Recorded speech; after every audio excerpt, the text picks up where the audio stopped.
light in the situations of the global economy, and in this lecture I actually would like to focus on the importance of knowing the market sentiments.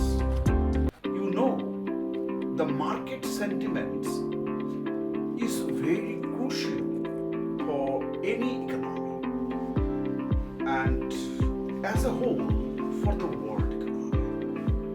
And if you have the proper understanding of the market sentiments, then to some extent you can understand the global markets, especially the stock markets, and what is actually happening or what happens in the stock market, and what are the reasons behind this. So in this lecture we would like to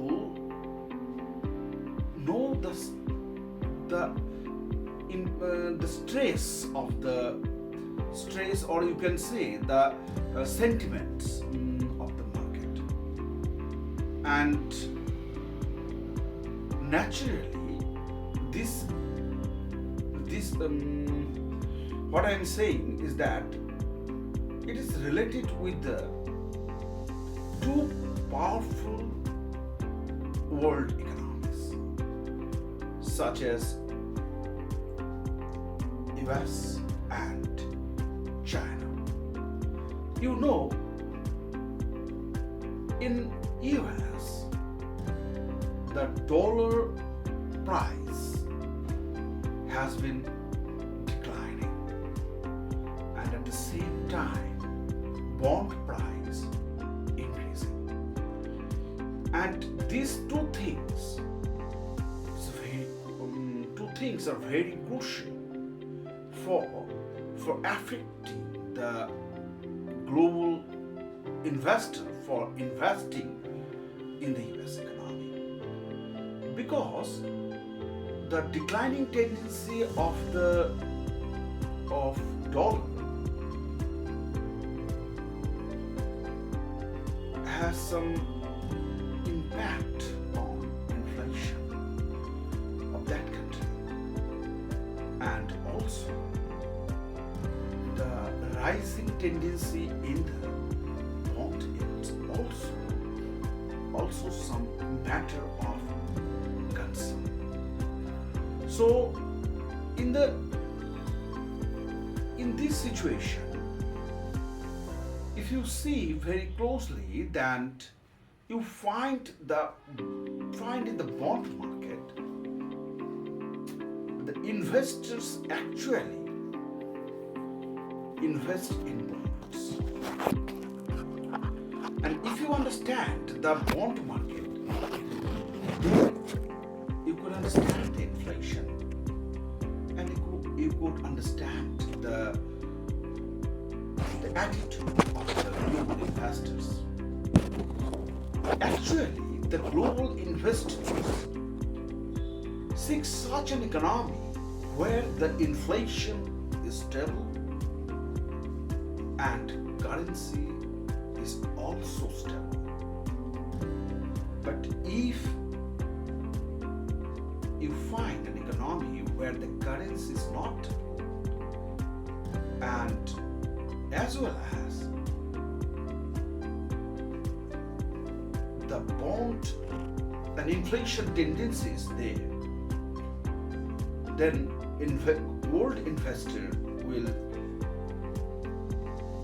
move their money from that particular economy to others in other countries where the inflation is stable, currency is stable. So you know, at first we try to understand the bond market. You know that in the bond market there is a bond. Bond is a fixed asset. It is a financial asset bond, it has fixed return after a certain period, unlike the stock or securities, where you can have uncertain gain or loss if you invest your money in the stock market. But in the bond market, you have a certain amount. After a certain period, the bond will give you an amount, and that is the face value of the bond. And bond has a coupon rate. And for example, if you have understanding that bond has a coupon rate 10% and 1,000 rupees is there,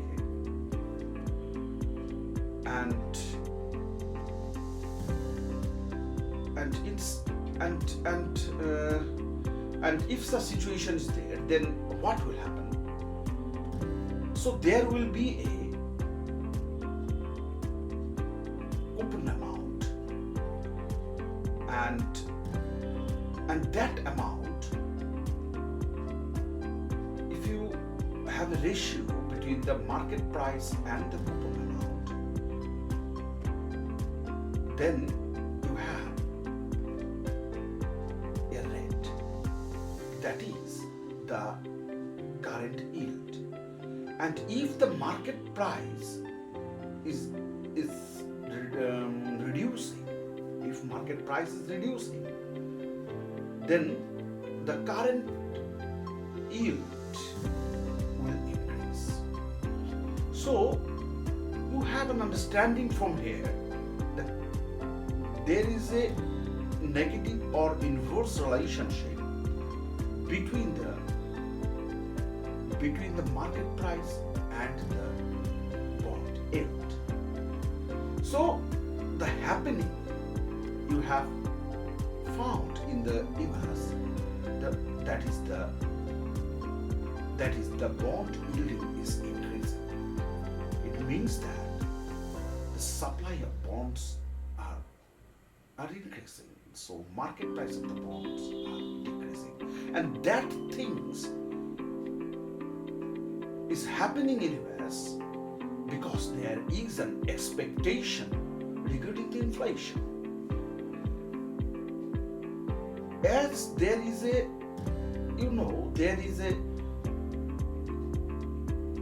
uncertainty in the global economy,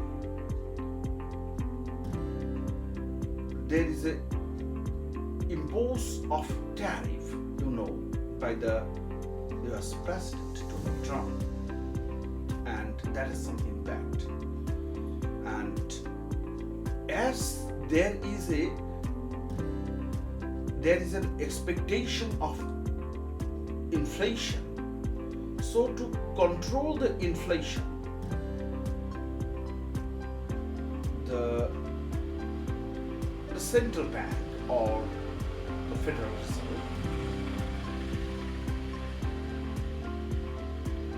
actually tries to increase the interest rate. And if there is an expectation of interest rate in the mind of the investors, then the investors will increase the yields, bond yields, and that bond yields actually combat the rising tendency of the interest rate, expecting there is inflation. So in the US, the bond price is reducing. So it means that there is uncertainty in the global economy. Global investors are actually selling the US assets, but now they are not buying other assets. But there is an uncertainty, the situation is uncertain. And if the currency depreciate, that also affects the bond market. And there is a way. For example, if an investor invests in India, and $1 is worth rupees 90 at the time of investing, and they are getting, for example,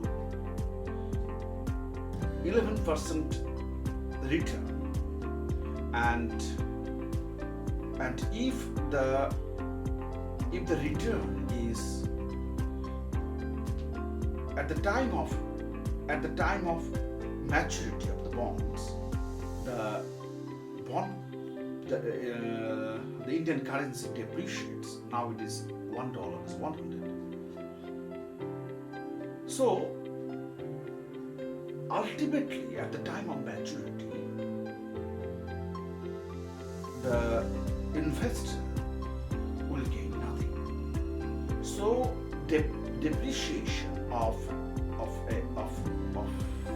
currency affects the bond market, and if we understand it from here that the depreciation of the currency move out the investors from that particular economy. So the same thing actually is happening in USA. So dollar actually dollar price is falling. So some uncertainty in US is there. So the uncertainty in the US economy regarding the dollar inflict the developing economy also. And because most of the emerging economy depend upon the dollars, the reserve dollars, and as the dollar depreciates, the export of the US will increase, but the developing countries that are exporting to US will reduce, and that will happen, and the reserve value of developing countries will reduce. So if you consider, there are so many factors that will affect the developing economy. So there is also some uncertainty. So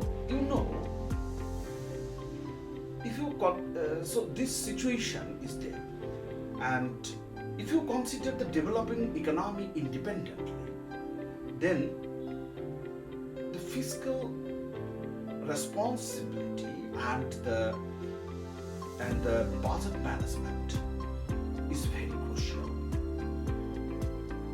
because it affects the bond market. And in the same way, if there is a liberal fiscal policy and liberal monetary policy, then there is inflationary tendency. And as there is inflationary tendency, so as I have mentioned just now, in the same way, the bond market is affected, and the interest rate, the general interest rate, to match with the bond yielding will increase and hamper the investment. So this thing, it means that the currency's depreciation and the expectation of inflation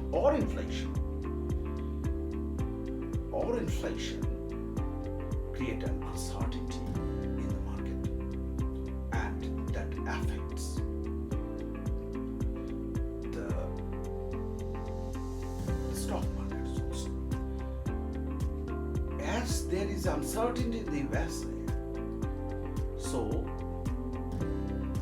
the global investor will find an economy where the inflation is stable and currency is stable. In European region, you can find in Germany there is a still inflation.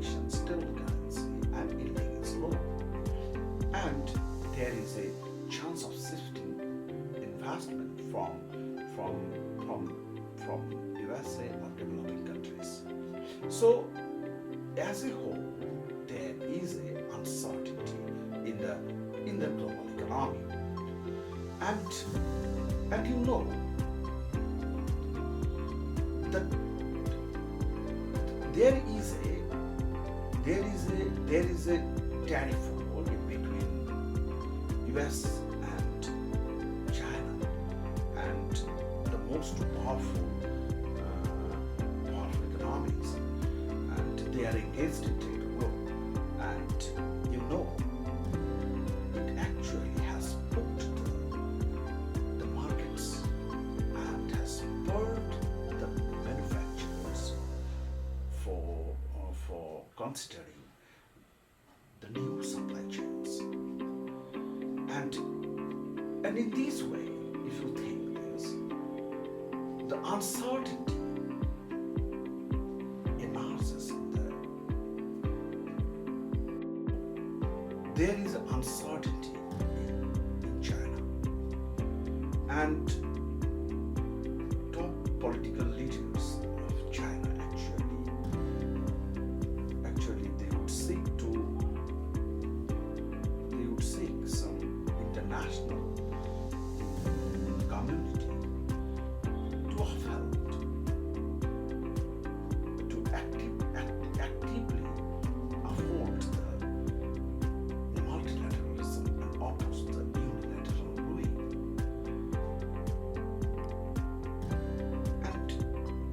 And this thing, hampers the Chinese economy. And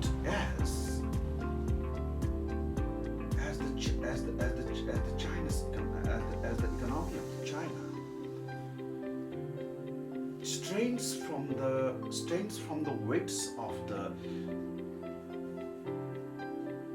longer position of weighing in the real sector, and also the Chinese people of the China actually are not pulling out their wallet.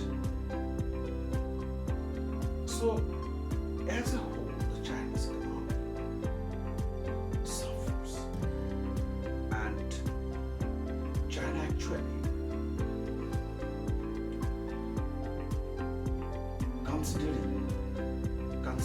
considering new policies such as boosting the consumption, boosting the service consumption, and they are finding the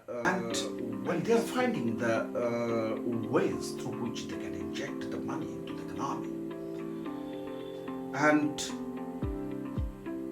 they are expecting that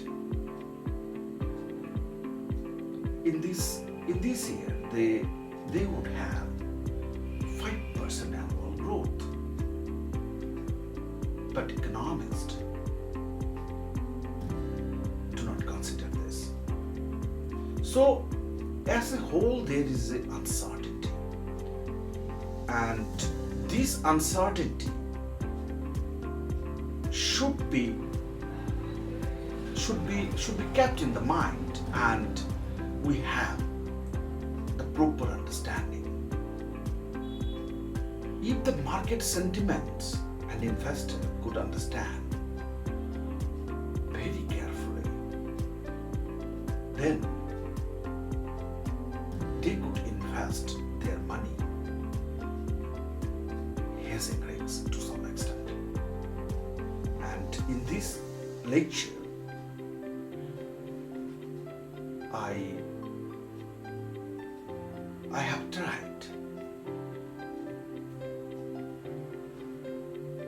tried to understand the importance of uncertainty in the market, and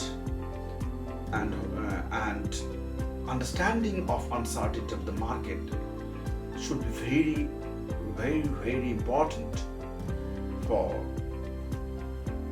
a rational